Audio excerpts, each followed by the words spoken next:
All right. Well, I think we can probably get started a couple minutes late, so apologies for that, but I think a few other people will join. Welcome, everybody. My name is Jeff McKinnon. I'm the, coordinator for the Fireside chat series that we're doing at Mount St. Vincent. The objective is, as you can imagine, just to sort of integrate students and community in the business community, and sort of an initiative. We're on session number 2. We did the first a couple weeks ago, so I think we're working through most of the kinks. But in this sort of new digital world, where it's still a little bumpy for people like me. So I appreciate your patience. We do have this session sort of locked down, so there's no chat room. There is, I think, an ability for you guys to turn on cameras but not microphones. Any questions you may have through the session, and I actually had some great ones we've received in the last 2 days, so thank you for that. Please email them to business@msvu.ca, and we'll try and sort of weave them into the discussion. I think that's it from a housekeeping perspective. So what I would sort of like to do is welcome Ben Cowan-Dewar, who is here with us today. I met Ben, I don't know, a number of years ago. We have some mutual colleagues, and Ben's done a just hands down amazing job for tourism in Nova Scotia, and in particular for the Cabot golf courses and resorts in Cape Breton. So I've had, I guess, the unique advantage of hearing sort of firsthand the impact that's had on the region, on Cape Breton, on sort of the spin-off industries around Inverness and frankly, all of Nova Scotia. So please join me in welcoming Ben. Ben, thanks for taking the time today. Oh, my pleasure. Glad to be with you. Thank you. So I think the format for today, we have some questions, but really just conversational. And Ben, as I said, I obviously have known you now for a few years, and sort of sat on the sidelines and watched, but the entrepreneurial spirit is something that's sort of near and dear to my heart. So I always, and no different with yourself or some of the sort of entrepreneurial enterprises I'm involved with, I'm always fascinated by the mindset and the sort of what gets entrepreneurs going and what sort of generates the ideas. So maybe just to break the ice, if you could tell us a bit about yourself, sort of how you got to where you are, what your background is, where you're from, just some general personal stuff. Yeah, no, happy to. And again, thanks for the opportunity and great to be with you. And, I was born in Kingston, Ontario, and grew up north of Kingston. And so sort of grew up in the country and spent a good part of my my youth in rural Canada. And then I moved to Toronto and went to university in Toronto. So I was sort of born and raised in Ontario, and I should not be the exemplar to chat with university students because I left a few credits short of graduating to start a golf travel business at the beginning of the internet. And so I think, entrepreneurship in 1999 was, sort of, I don't know that the entrepreneurs who became entrepreneurs thought of it the same way. It certainly wasn't taught. It certainly wasn't thought of. And it seemed like, that journey was filled with lots of fear and self-loathing, and wondering if you could ever figure out how to make it all work. But I was really fortunate, and I started a business at the beginning of the internet, and we did golf trips, golf tours, but also did the marketing for golf resorts in many countries all over the world. And so as a relatively young person, I got to travel and play most of the world's great golf courses. And that business was thankfully successful. And I believe firmly in serendipity, not as something that is luck, but something that really you have to put yourself in the position for things to happen. And so I was at a dinner in Toronto in March of 2004, and I was seated next to Rodney McDonald, who was then the Minister of Tourism for Nova Scotia, whose home riding is Inverness. And Rodney was born and raised in Mabu. And so, he told me he had this great site in Inverness for a golf course. And in fact, it had been talked about since 1969. They'd had meetings on it and they'd been trying to develop it. And other people, long before I had been to Inverness, had been trying to build a golf course. So, that was sort of the kernel of that. And, as I joke, 16 years later, it's been an overnight success in Inverness. And, but, filled with lots of ups and lots of downs, and lots of fearing that you'd made a terrible mistake. Lots of people telling you it was a terrible mistake before we actually achieved, just getting open with the first course. And obviously, now it's a sizable operation with an amazing team and in an amazing place. So we're really fortunate. Oh, that's interesting. It's funny. That was one of the things that I've always wondered is why Inverness and how did that sort of materialize? So that's great. Just out of curiosity, and I sort of poked Mike on this one, so you can blame him for this question. But when I think of you, the sort of the terms that come to mind are entrepreneur, or sort of branding genius, to be honest, and tourism sort of guru. So how would you describe yourself? Like, if somebody says, who is Ben Cowan-Dewar, how do you sort of articulate that from a business perspective? Well, I think I wouldn't use any of those platitudes, but I appreciate them. I think there's actually a really neat thing I was reading last week, and this is one of those things that, whenever I get to meet young entrepreneurs or young students, I think there's this thought when you look at people who have done something that they just knew so much more. And I guess, John Dumont, who's a beautiful writer in Nova Scotia, once wrote a piece about me and Cabot in the early days. And he wrote this quote, which I don't think it was more eloquent than what I would have said, but I loved it so much I wouldn't argue. But it really was this unbelievable belief, not so much in myself or self-confidence. It was really just, why couldn't it be done? And, I would say, and do say to our team, if we can send people to the moon, surely we can, build a golf course in Inverness. And so I think, resilience and persistence would be the skills I would hope. And then I think we've just been so blessed to have such an amazing team who have been, with us, who have stayed with us, an amazing community to support us. And obviously, this has been a very tough year for tourism everywhere in the world, but certainly for us in Cape Breton as well. And yet we still have this amazing community and this amazing team. And in the face of adversity, we really knew we built something really special. And I would say I knew that land in Inverness when I saw it. I didn't know we'd be able to do it or that we'd be successful, but I knew it could yield a world-class golf course. And that was really all I had. I'd never worked at a golf course. I'd never worked at a hotel. I'd never developed any buildings or built anything. So in a lot of ways, I had none of the requisite skills to actually undertake the development, but I had played most of the world's great courses. And so I knew in looking at the land that this could yield something special.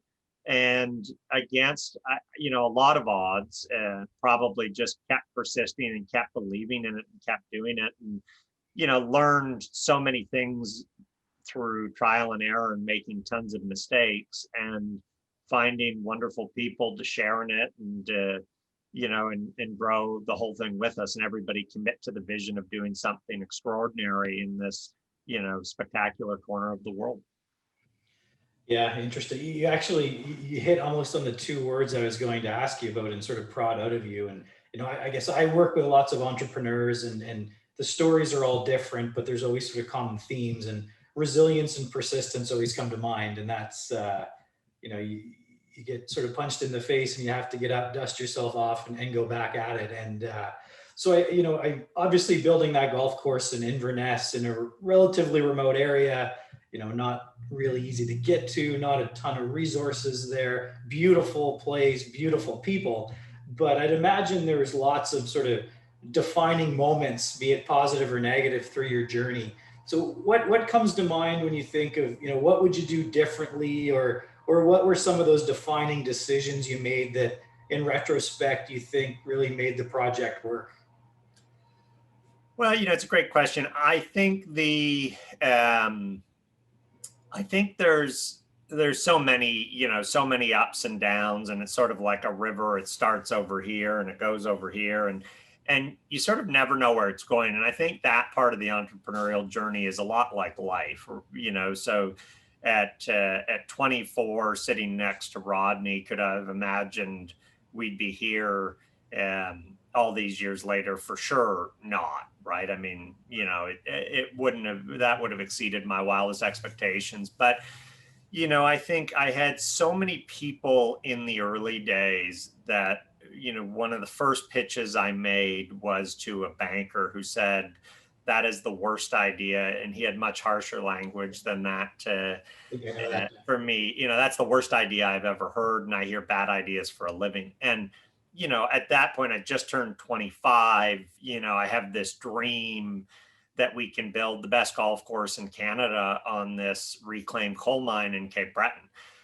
And so I would say most people thought it was a really bad idea and would tell me that to my face. And so I think those moments define you. And, the fear and self-loathing stays with entrepreneurs, even if after they've had success, because it's sort of, I think, ingrained. But I remember, and for your younger students, they wouldn't remember this, but I used to fly from Toronto to Halifax, and the Alt Hotel and the Parkade were not a thing. It was just a big open parking lot, and I rented from the cheapest rental company that was at the farthest point in the parking lot. And every time I landed in Halifax, it seemed it was just downpouring and rain. And I'd be running through the parking lot with my bag, and I'd get in the rental car and it'd be soaking wet, because was dripping water, and I'd drive up and, I'd sort of make the right turn at Truro. And it seemed like almost every time I came onto the island,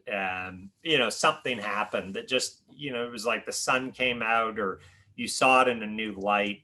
And so I think those were the things that helped, but it was really the resolve of the community. So when I arrived for that first tour in 2004, I mean, these were, the superintendent of education, the high school principal, the dentist in town. I mean, just unbelievable people who had volunteered for years to make this golf course a reality. And they'd obviously done that because the economic engine of Inverness, which had been the coal mine, had closed 50 years prior. So they were really looking for something that could provide a spark. And I had this feeling of I owed it to them. And I had seen golf courses in remote destinations work and be successful. And, more recently, Mike Kaiser, who I was so fortunate to have partner with me in the Cabot project, had done it in Bandon, Oregon. And Bandon's really remote to any population. And we have in Nova Scotia, you have Washington, D.C. to Toronto in a 2-hour fly zone. So you actually have a pretty massive population to draw from. So I really think I believed we could do it. And Royal Dornoch in the north of Scotland, which is just north of Inverness, Scotland, has been there for 400 years and had drawn people for all of that time. And I just knew there was a specialness to the land and a specialness to the people. And if we hadn't built a great golf course, and I mean, it had to be great because a market study would have told you that there was no market for a golf course in Inverness. But I felt like if we could do something really exceptional, we'd be able to draw people. And, that part was clear from the very first minute I stepped on the site. Was we have to build the best golf course we can, absolutely. And, then we'll have a chance. Yeah, cool. Yeah, so interesting. I just find this story to be intriguing. So for those students that are kind of working on business plans and thinking about entrepreneurship, what advice would you have? And I've heard lots of entrepreneurs talk about, trying to balance the stresses of entrepreneurship, the, potential or the fear of failure with, in many cases, not taking much of a salary until things are established. So what advice would you have for those thinking about sort of going into entrepreneurship or starting their own business? Yeah, well, and I think, it's sort of similar advice I have when people ask me about hospitality. So, you know, there's there's sort of all these lessons you learn in your life that make indelible memories. And, some of them stay with you, and some of them I learned in the last month. And there was one thing I was reading about last week, which was this Finnish trait, which I can't pronounce, but it basically was talking about, it was sort of trying to get the word translated, and it was resilience and perseverance and sort of all these things that I actually thought mirrored up with entrepreneurship a lot. And then I heard an amazing entrepreneur tell me this construct, which I'd never heard about a month ago. And he said, there's three decisions. There's the right decision, which is great. There's the wrong decision, which you can fix. And there's no, move, not decision, but sort of the same thing. So the right move is great. The wrong move can be fixed. No move will kill you every time. And so I think the reality of those things, like those are things that I picked up in the last month. But I think they all sort of layer on, and that's a bit of the entrepreneurial journey. You're going to constantly not know all of the things. I think the best definition of entrepreneurship is Harvard Business School, which talks about, you have aspirations that you don't have the resources to achieve. So naturally, that's a bit scary and a bit challenging, and we'll face obstacles. But I think if you really believe and you pour in, and probably have to work for less money, and you watch other people take salary jobs and think maybe you've made a terrible mistake. And I'm sure I felt that until relatively recently. So I don't think that goes away immediately, but I think there's just so many great lessons to pick up. And if you're someone who reads, there's so many great readings on it. And Warren Buffett's thing, was to do what you love. And I get asked a lot by people, what about hospitality? And I say, when you see people in hospitality, if they love it, they have a huge smile on their face. And, why would you want to do anything else? Work takes up such a huge part of our life. And if you love what you do, and I do, I genuinely every day just love what I do. And I get to work with people I love. And so, there's stress and there's challenges, but in a way, I don't think it's the kind of stress or challenge that would ever burn me out, because I get to do what I want to do with people I love doing it with. And, I think those are two of the greatest rewards. And the kernels of information that you learn from other entrepreneurs along the way, help so much. And I've been a huge beneficiary of that. And obviously I lived in Inverness. We moved from downtown Toronto to Inverness in March of 2008, just as the financial crisis was beginning to brew, to start the construction of Cabot. And we left all of our friends and family, and my wife was 35 weeks pregnant with our first child. And so, in hindsight, it sounds insane, and it sounds insane to me when I say it in hindsight. But we loved the time, and had 3 children, lived in Inverness year round for 8 years, and moved back to Ontario to be closer to our family, and kept our home in Inverness and spend a lot of time there. But the reality of that is the time I had in Nova Scotia, which was so challenging in the building of Cabot, and it was really, really hard. The Nova Scotia entrepreneurs almost universally reached out to me and offered me words of support. And when it was, really tough sledding, would call early in the morning, probably to make sure I was awake, but, also just to say, we're here. And so I think that community is actually way more supportive than people outside of it would believe. And, almost uniformly, and I don't know that this is true elsewhere in society, entrepreneurs, for the most part, that I've ever met are cheering for your success. So, they're happy for other people to be successful, and they want them. So if there's anything they can do to help or impart something, I almost universally see that they do. And certainly all the great ones do. And so I think I've had the benefits of that. And then it becomes incumbent on you to do the same for young entrepreneurs that you meet. And I think that's a wonderful cycle. Yeah, that's great. Yeah, Nova Scotia's, I mean, it's such a small, tight-knit community. Canada is really. But I remember one time I was actually, I think, up at your office, walking down Yonge and ran into a co-op student from Halifax that I had like 3 years prior. So that just speaks to sort of how small of a business community it is. But so when I look at that, and again, I keep picking on the entrepreneurship piece, but how would you, what would you say in your mind, what defines success for Cabot, and what defines success for you as a person? I mean, I think for Cabot, when we started building the golf course, the initial goal was to build a great golf course. And obviously, when we started construction in the summer of '08, we ran into the financial crisis. And so then it was really survival and just trying to see it through. And in 2009, we almost stopped the project and almost abandoned it, and really came up with a plan that was to keep it going, to move it forward. And Rod Whitman, who was our amazing golf course architect and just an amazing Canadian, and Rod was so committed, and he moved to Inverness, and he literally got on the bulldozer, and that summer of '09 he shaped all 18 holes. And Golf Digest said that year we were one of 4 courses in the world under construction. And this was, it had been a run of probably 20 or 30 years that there would have been more than 100 golf courses opening every year. And so I think, coming through '09, it was really survival and realize the dream. And as you saw the golf take shape, it was going to be pretty special. And when we opened Cabot Links in 2012, the New York Times did a huge cover of the Sunday Times and a 2-page inset. And the article was called Golf Course, Transforms a Mining Community or something like that.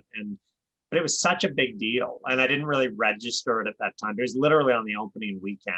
And we opened on June 29th. And it was that weekend that Bill Pennington's piece ran. And so, that really shone a spotlight on it. And Golf Digest that year said it was rated the 42nd best course in the world, which was, sort of staggering. And Score Golf rated it number 2 in Canada in the top 100.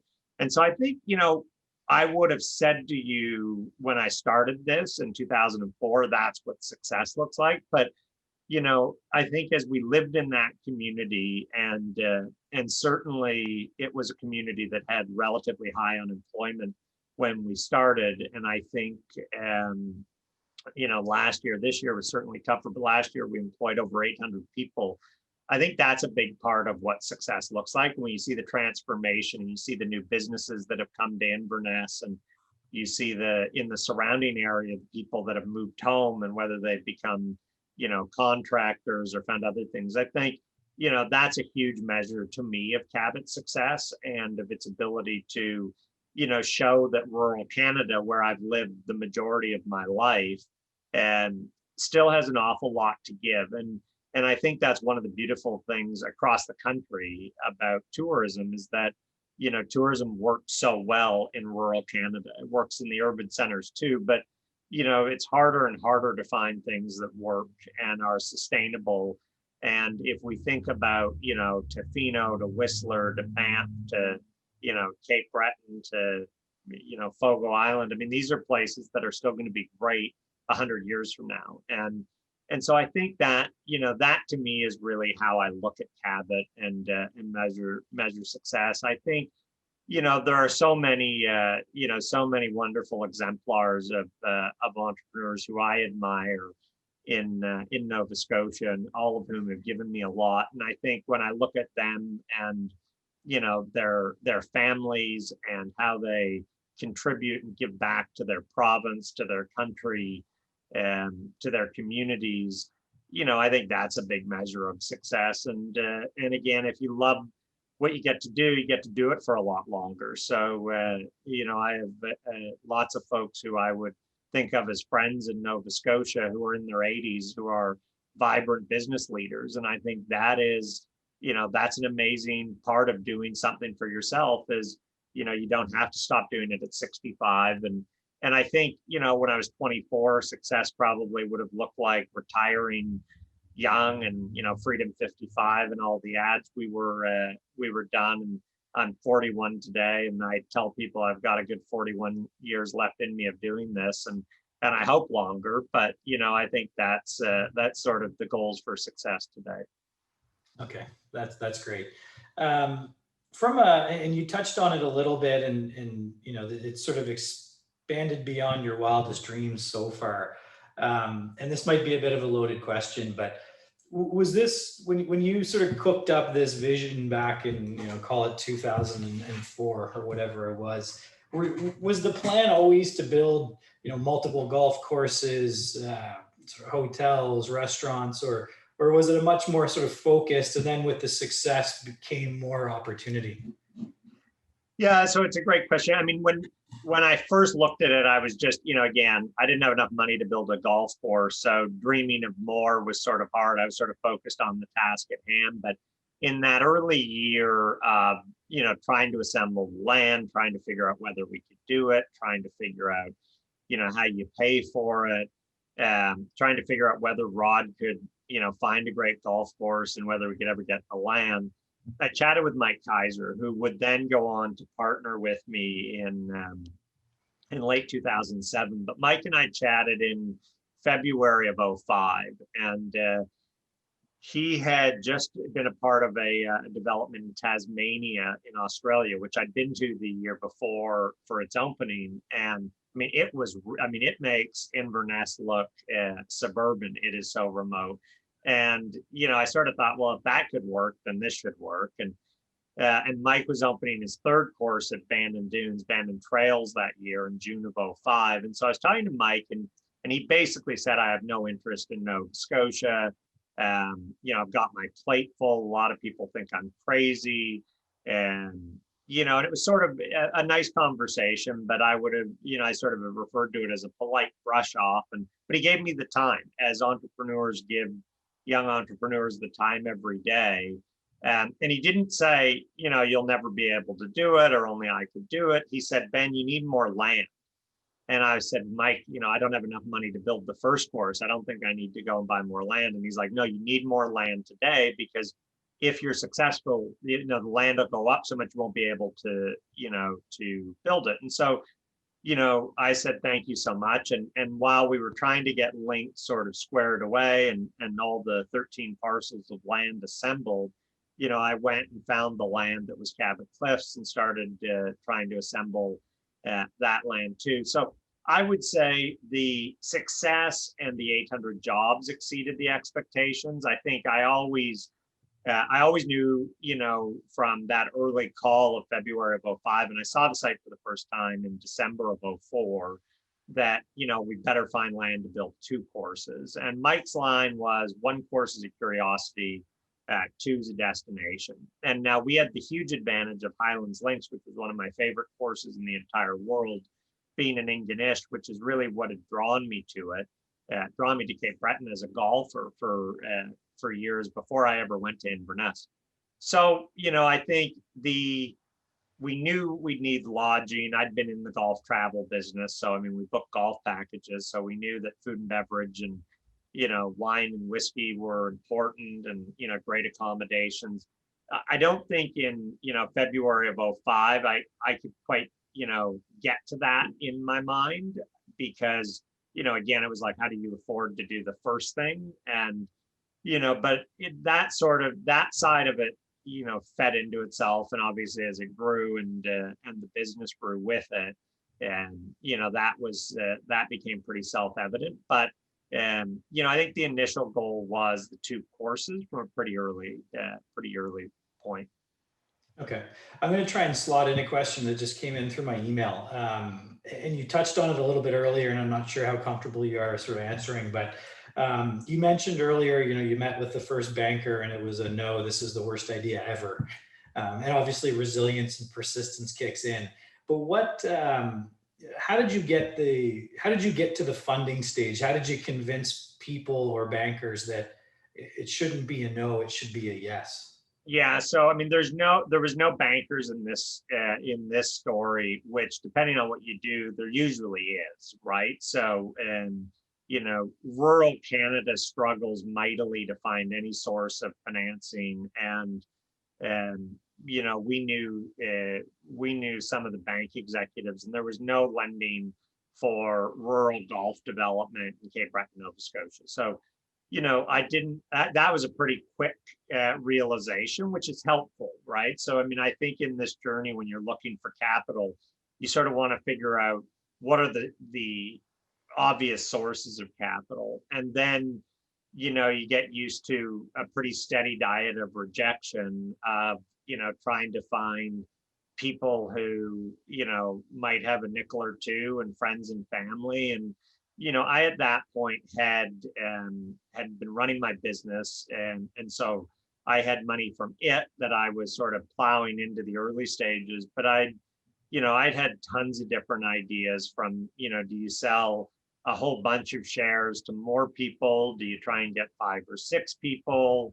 And, could we have partnered with a golf course construction company who would have a way to do it? And so, you just explore a lot of different options. And it's a bit like a Rubik's Cube, so, suspended in animation that you're turning around. And, I would have probably thought that if I'd gone to Clublink, which was the big Canadian golf company, they would have stolen my idea and stolen the site and said, "What do you know, Pipsqueak, about building it? You've never built golf, and we've done it." So, I think there's oftentimes you can get funding um, from suppliers, competitors. There's different ways to go about it. So it's sort of a case by case business. I think, again, there's a lot more tools and a lot more support of entrepreneurship. The only financing we got from a debt standpoint in those early days was it was a relatively small loan in the grand scheme of things, but it was a huge deal at the time, was from the Cape Breton Growth Fund, which was a division of ACOA. And, without that, the project really probably wouldn't have happened back in '05. The Growth Fund, which had been, created as the steel mills wound down, sort of gave us that very essential bit of debt to start off. But, I think there's more tools for entrepreneurs than there ever have been today, both on the consulting side and on the financing side. And, I watched the success of, the Creative Destruction Lab in Halifax, and the people that have been engaged in that. Certainly more of a community of entrepreneurial, support. BDCs really stepped into that space for entrepreneurs. So, I think there's never sort of one answer. And I'd say even as, entrepreneurs graduate to bigger businesses, the answer that worked before might not be the answer for the next stage. So I'd say it's a tricky part. I didn't come from, I worked as a summer student in a bank, but I didn't come from a finance background. So a lot of that I had to learn on the go, and obviously we did, but I didn't have all of those answers for sure. Yeah, for sure. And you see that. I mean, I think banks are tough, and debt financing's tough, and capital for anything rural is tough. So kudos to you guys for sort of bootstrapping that together. In terms of, and I forget who told me this, and it might be incorrect, but maybe instead of quoting a number, I'll be a little more vague. But I've heard a significant portion of your room nights are international, typically outside of COVID year. So it's, when I look at the Cabot brand, and it's largely Cape Breton now, some talk, or it's sort of the launch in St. Lucia, but it just strikes me as an international brand. And it's in golf magazines, you're in New York Times, et cetera. But how did you have a strategy to establish that brand, such a significant international brand, or was it something that sort of just happened over time? How did you execute that and achieve that? Yeah, so that was really what I was doing in those early days of my first business. Was we were doing digital marketing, and you would all laugh if you knew what that looked like in 2000, but it was literally like trying to get photos onto CD-ROMs to mail to people rather than a paper brochure. So the internet wasn't that fast. And so loading photos was a challenge. And, really what I realized, and we also had the travel business where we would do packages. And I sort of had this thought that if we built the Cabot brand big enough and we didn't use travel agents or tour operators. So, to give you a sense, in travel, Expedia and Travelocity would charge hotels 25%. Wholesalers would be 18 to 22, travel agents 10 or 12%. And, certainly in 1999, most travel got booked through a travel agent. But I'd sort of, seen this beginning of the internet and thought if we could build a big enough database and really get the word out there through PR and marketing, that maybe we wouldn't have to use travel agents and travel trade. And so now we do no business with those channels, which mean we've built a database of there are customers who we know who come to us versus coming through Expedia or someone else. And then we really, we're pretty good at social media marketing to them. And that part was a little more accidental at the beginning of Cabot in 2008. We're really at the cusp of social media, and I started posting photos, and it was literally me. I mean, I didn't have my wife helped me at every point in the road, but we didn't have any employees until late 2010. I think we had our first employee, and it was, the golf contractors certainly were working hard, but we didn't really have a team. And so I would go out and I'd take photos, and our house looked at over the golf course. So if it was a nice night and the sun was looking pretty, I'd run down with the camera and, I'd take photos. So I didn't think of myself as a golf photographer, but that was just one of the, hats you had to wear. And, I started putting them on Facebook. And I remember somebody saying, like, that is a terrible idea. You shouldn't show photos of a golf course before there's grass. And I was like, I don't have any grass. Like, I've got dirt. So I'm going to show dirt. And, we'd show Rod, and all those early Facebook posts, I would sign off BCD.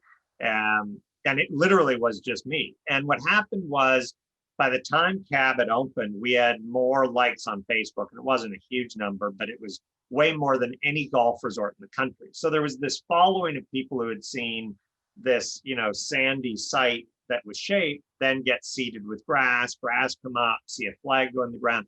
And people would come and they'd say hi and say, I've followed you on Facebook forever. And so that was really the beginning of social media, and that helped propel us. Certainly the press, that first year, the New York Times I referenced, the Globe and Mail did a cover story, the Wall Street Journal's done cover stories, even in St. Lucia, which you referenced, the Wall Street Journal, the Globe and Mail, and the New York Times have all covered that. In the first year of it being under construction. So, years before it opens, they're talking about it. So I think, getting that word out was so important for us, and we needed to. I mean, we had no market. To your question of, the split of international, again, to be able to do that. And I look at my good friend Zita Cobb, who built Fogo Island, which is just, an amazing testament to her and her perseverance and resilience. And again, it is a truly world-class. I mean, it was one of the top hotels in the world in Travel and Leisure's ranking this year. I think it might have been like number 3. It was number 1 in Canada. And so I think if you build something truly world-class, the world will find it. And we, I think, did that on the golf side. And so, it was less a focus of we need an international market and let's just try and build the best thing we can. And if we do, people will find it. I think last year, 2019, was the first time that we had more international than Canadians. So it was about 53% international, 47% Canadians. And, in the early, like in 2012, when we opened, it would have been more like 80% Canadians, 20% international. And so I don't think it's ever we're not trying to get to a place of we want it to be international. We don't want it to be Canadian. Canadians are our core market. Atlantic Canadians have always been a huge market, and they come from opening day to closing day. The American market, the international market typically come sort of more mid-June to mid to late September. But certainly I think, what that augurs for is it augurs for a more sustainable business. a bigger reach. And if you think about what are the great businesses in Nova Scotia, a lot of the really great businesses that you would hold up, from lobster to, blueberries to Sobeys grocery store. I mean, they're not businesses that are confined in Nova Scotia, right? They've gone outside of Nova Scotia and found bigger markets. I always remember Arthur Irving saying there were 100 million people that lived between Bangor and Baltimore, Bangor, Maine, and Baltimore, Maryland, and that was the Irving market. And, so it really was not the million people in New Brunswick, but really stretching down the eastern seaboard. And again, I think when I looked back at the historical tourism numbers for Nova Scotia, the US had been a huge part of that story. It had dissipated a lot in recent years. And when we were starting Cabot, I think it might have fallen to like 10% of the visitation. But the market knew Nova Scotia. They knew where it was. It was still not a 2-hour flight from New York, an hour from Boston, 2 hours from Toronto. And so most global destinations would give their eye teeth to have the population radius of, Toronto to DC is 140 million people, and it's within a 2-hour flight. So, while it seems like Inverness is in the middle of nowhere, it's a pretty sizable market and that, you can draw from. And I think that really grew over time and grew as the product grew and grew as, it attracted accolades. But, I think it's the core to any great business. I mean, Canada is a relatively small market globally. And so our best businesses have to export. And there's no difference with tourism is a huge, largest service export in Nova Scotia and a huge sector. And, whether that's an export just from provincial, because if you get Ontario, Quebec, British Columbia, Alberta visitors, that's a significant service export of interprovincial, and then the international are all exports. So, I think we sometimes forget about that when we think about, some of the agriculture or the goods or the resources we export, but, tourism very much is that too. Yeah. No, that's really interesting, Ben. And I mean, I could ask you a million questions all day. So Garma's here, and I didn't do a very good job introducing her to start. She's a student in the tourism program at the Mount. And as we prepared for this session, I've listened to her rave about Inverness and her work experience at Cabot this summer. I know she has a few questions, so maybe I'll turn the floor to you, Garma. Thank you so much, Jeff, for introducing me, and welcome, Ben, to this Mount St. Vincent Fire Chat.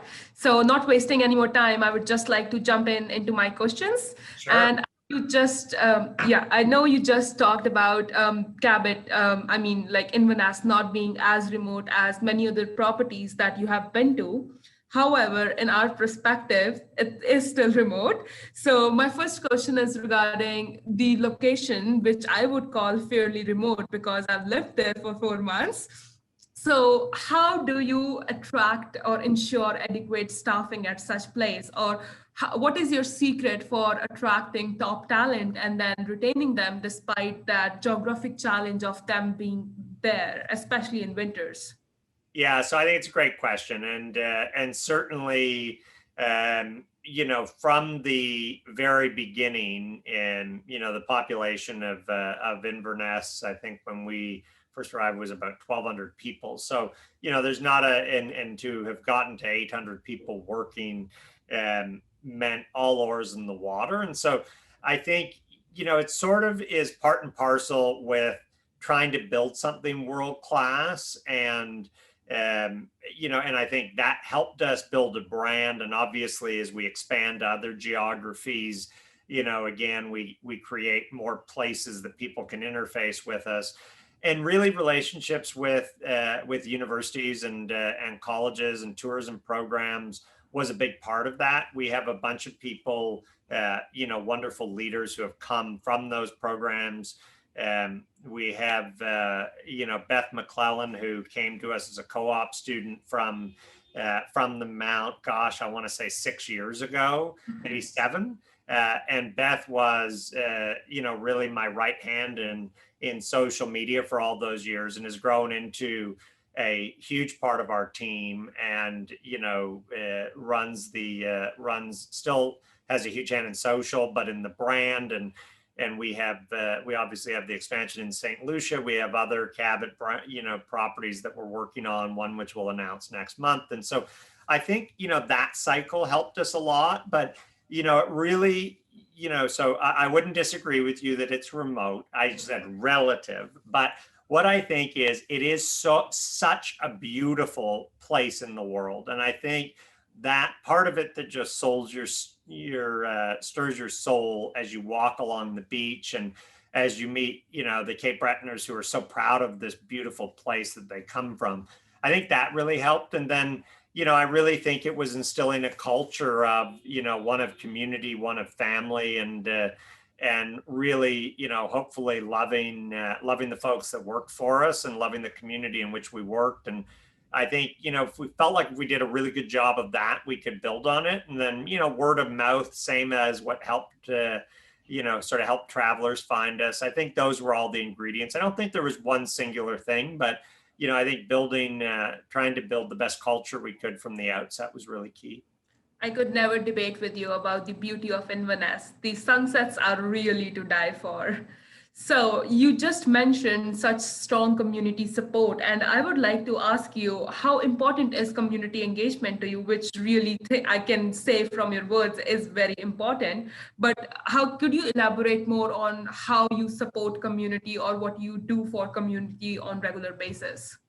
Yeah, so I think and you certainly know it, but for those who don't know, Cabot Links, the first course, is literally it was on a mile stretch of land that's below the town of Inverness, between the town and the water. And literally, I think people are surprised when they drive through it, and partly because the golf photographers' photos are down the coast and of the beach and the ocean, but we are literally right in the town of Inverness. And so from the outset, it was really, as I alluded to earlier, the community had this dream of building a golf course long before I knew where Inverness was. And, people had come and gone and tried to do it. And I think when I first arrived and I would say to people, what do you think of the golf course? And they wouldn't know who I was. And, people would say, oh, that'll never happen. And, you sort of would meet some naysayers. And then you meet people who are so passionate, who said, it has to happen. We need it to happen. And so I think that the community had almost been willing it to happen with such a huge head start. And I think living in the community, being a great community citizen, and being a great, being a great employer are sort of all of those keys. And we're not leaving Inverness and they're not leaving us. So sort of, from the beginning had to be that kind of fruitful relationship. And so I think whether it's working with the Development Association on projects that are keen, whether it's giving back, as we so appreciate the opportunity to do, and finding, new ways to help build infrastructure, from community parks to, other initiatives. I think those are sort of the core things, but I think it's one of the beautiful things about tourism is, and again, not to go back to Banff as an example, but the Banff Springs Hotel has been there for 100 years. It'll be there in 100 more years. And we don't know what retail stores will be on, on Barrington next year, but we know that Banff Springs will be there. And St. Andrews is 500 years old. And, so I think with that comes a lot of responsibility of having a sustainable business, of treating the environment as if it's the place you're going to live for the next 100 years, because it is. And so I think some of those things were just at the core of what we tried to do from the outset, Garima.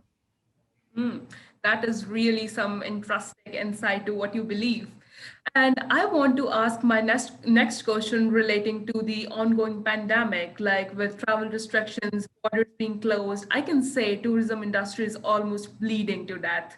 So, and we were also talking about 53% of your client base being American. How has Cabot been doing, and how extensive was the damage of COVID on Cabot?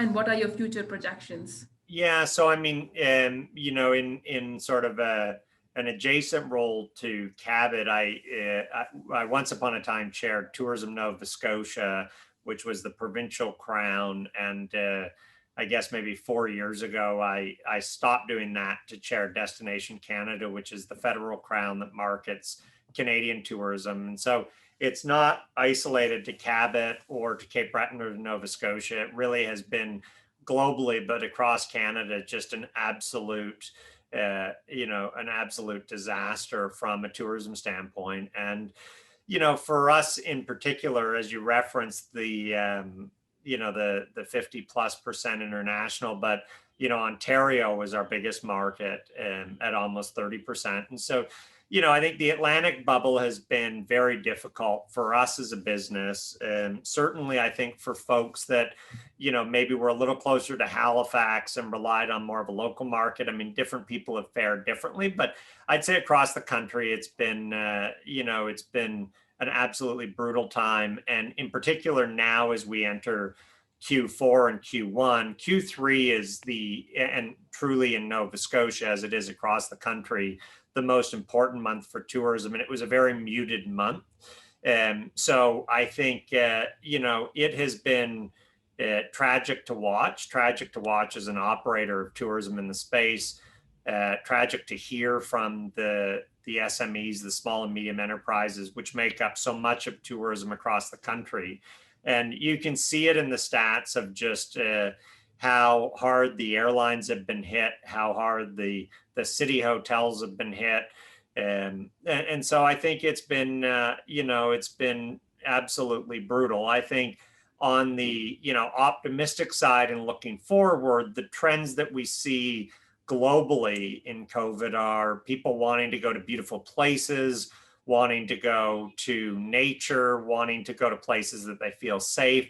And so I think in that respect, Canada's brand will be very strong when we come out of this. And I think the pent-up demand for travel, which there really isn't any replacement for. And as you travel, and we had a Destination Canada board meeting in Vancouver last month, which, I went out to, and it felt great to see my board members in person again. It felt great to, be moving around. And so I think you can't replace that experience. And it's one that's so central and so key. And I think the other trends we've seen of, time with family, time with loved ones, all of those things bode well for the recovery.